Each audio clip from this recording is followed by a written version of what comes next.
Okay, shark. Okay, so there's no drawings for shark because it wasn't really in. I knew we had a clip of it, so I wanted to show it. It is basically the same thing as when we ran Tampa and the guard inserts, except for the fold happens at the center or the guard. Okay, so it's actually like giant. We're doing it with actual power blocking schemes. So let's go to the end zone copy so I can walk you through it, and then we'll go back to the wide view.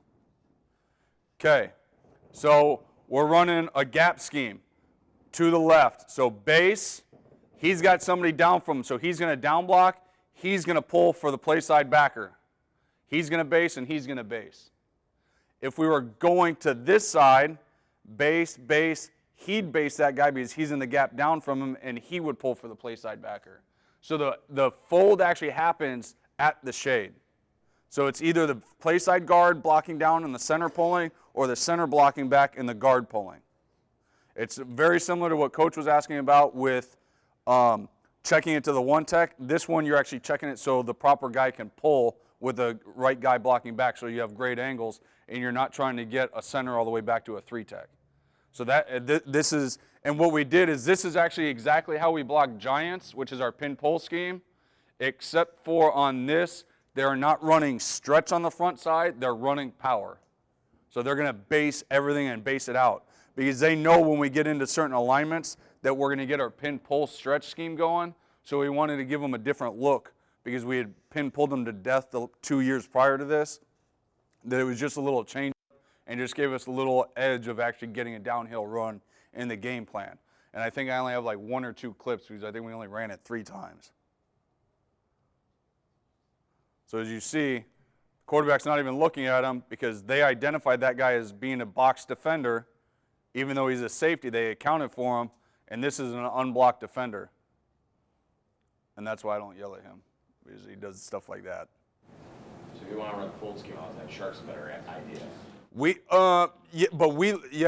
Yeah, exactly. Yes, if you don't want to run trap, then shark is better because then you actually get to fold it either side. Yeah. Oh, I guess we do have 2.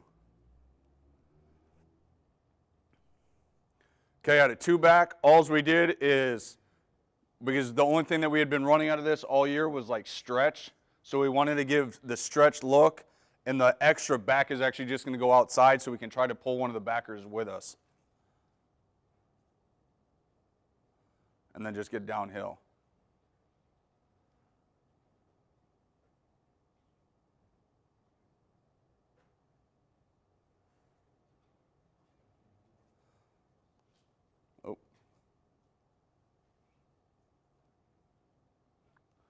End zone copy. So the center should be pulling because he's got the down block, base, backside.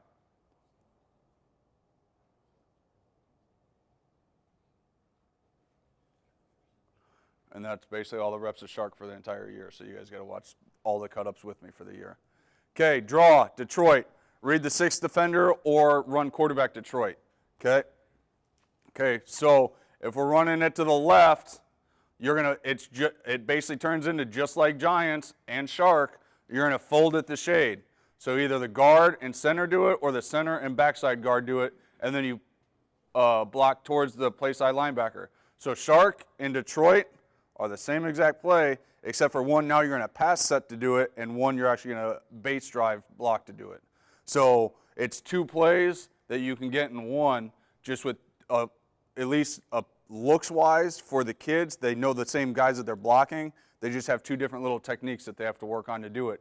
But identification-wise, of getting enough looks, they'll be able to identify it because they see it in both Detroit and shark. Same thing, fold at the shade. Coach, right back on that same, so you go to search, crossover, and look for ADAP? On shark, yes. Yeah. Same thing with Detroit? Detroit, he's actually just gonna stand there, and when he feels the quarterback's ready to give him the ball, then he goes. It's a lot of patience and a lot of trust that the quarterback's going to give you the ball without you getting hit right when he's handing you the ball, which has happened to us before. So it can suck at times. So here, this one you can do a few different ways. because we normally, like in a look like this, especially against a team like this is normally their dominant rusher, which we would call a spinner. An odd team who has a fourth rusher that is the dominant rusher, we would normally fan to this and actually just double block to this guy and still read one in the interior too. If you don't have that key, you can just base everything up and block to him or read that guy.